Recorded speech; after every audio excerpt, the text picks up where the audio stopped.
KBC में करोड़पति पति। सूरज के जीवन का एक ही फंडा था कि मेहनत तो गधा भी करता है, घर बैठे जो कमाए समझदार वही होता है। इसीलिए उसने कभी नौकरी ही नहीं ढूंढी। इस बात से हालांकि उसकी पत्नी शिखा बिल्कुल भी अग्री नहीं करती थी, पर फिर भी सूरज को समझाना बेकार था। टीवी में कैसे बनोगे करोड़पति का ऐड देखकर उसे लगा कि बस अब तो घर बैठे ही वो करोड़पति बन सकता है, और उसके पीछे उसने अपने सारे सोर्सेस एक्टिव कर दिए। 2 हफ्ते में उसके कलीग के साले के पड़ोसी के बेटे का सोर्स निकलता है जो कि उसे शो में पहुंचा सकता है, और सूरज उससे मिलने चला जाता है। अच्छा, तो हमें मुकेश जी बता रहे थे कि आप हमें शो में पहुंचा सकते हैं। हाँ, उसमें कोई तकलीफ नहीं है। मैं कल अगर कोशिश करूँ तो इसी महीने में आपका नंबर आ जाएगा। अरे ये तो बहुत बढ़िया हो गया। अच्छा, वो सिलेबस और क्वेश्चन पेपर का कोई जुगाड़ है क्या? उसका तो कोई जुगाड़ नहीं है। तो वो वाकई में कुछ भी पूछ सकते हैं? हाँ, वो तो बच्चन जी पर है, जो पढ़ते हैं वो पूछ लेते हैं। पहली कोशिश फेल होने पर अब सूरज के सामने एक बहुत बड़ा सवाल था कि आखिर जवाब कहाँ से लाए। तब शिखा ने एक सजेशन दिया, क्यों ना सूरज अपने चचेरे भाई सुमित से मदद मांगे, जो कि यूपीएससी की तैयारी कर रहा था। हालांकि इतनी मेहनत करना सूरज को समझ में नहीं आता था, पर कोई और रास्ता ना मिलने पर वो आखिर सुमित से बात करता है। अरे सुमित, हमारा कैसे बनोगे करोड़पति के लिए सिलेक्शन होने वाला है। तुम हमें थोड़े चिट बनाने में मदद करोगे क्या?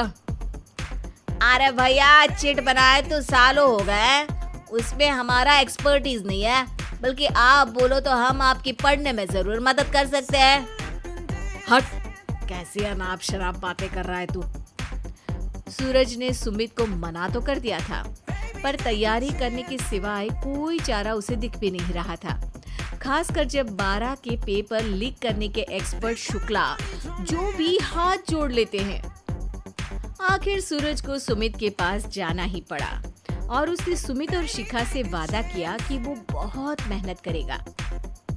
1 महीने की तैयारी के बाद फाइनल हुआ कि शो से 1 हफ्ते पहले एक ट्रायल खेला जाएगा, जहां पर सारे रिश्तेदार ऑडियंस की जगह पर होंगे और शिखा सवाल पूछेगी। दूर दराज से भी रिश्तेदार आकर हाजिर हो गए देखने कि आखिर कैसे बनेगा सुमित करोड़पति। सब कुछ सेट था, और इतने में सूरज आकर अपना स्पीच देता है।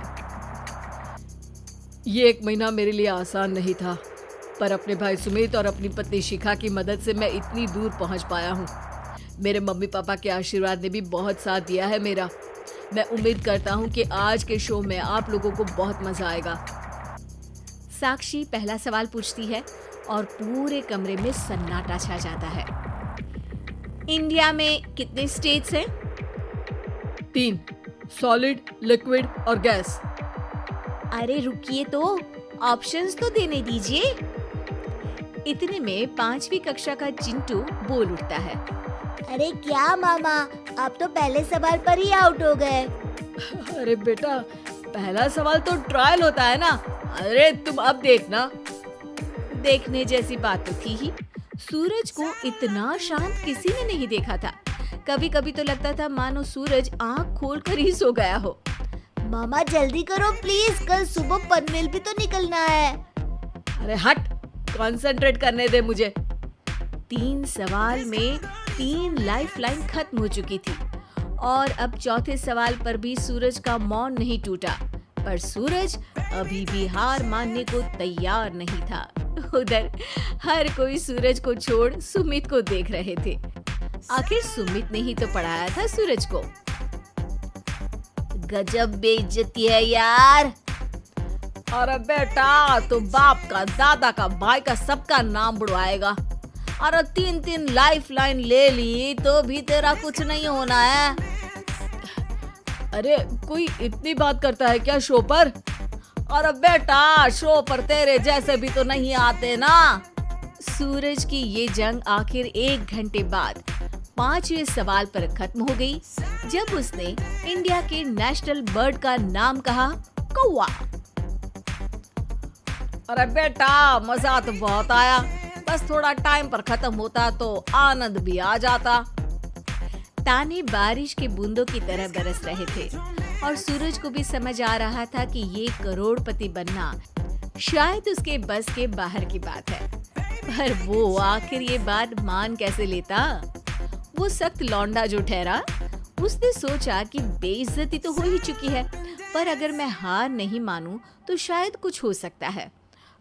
शिखा, तुम देखना, असली शो में आग लगा दूंगा, आग, करोड़पति बनूंगा मैं। हाँ, सब्जियां खत्म हो गई है घर पे, ले आओ। पहले पति बन जाओ, फिर करोड़पति बनना। अरे गजब बेइज्जती है यार। बेटा, अभी तो घर पर ही हुई है, 1 हफ्ते में तो तुम देश के सामने करवा कर आओगे।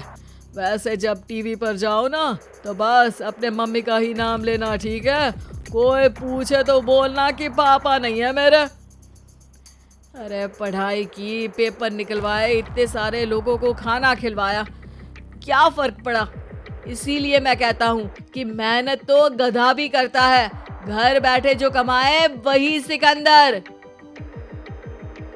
लेकिन मामा, गधे भी जानते हैं कि हमारा राष्ट्रीय पक्षी मोर है।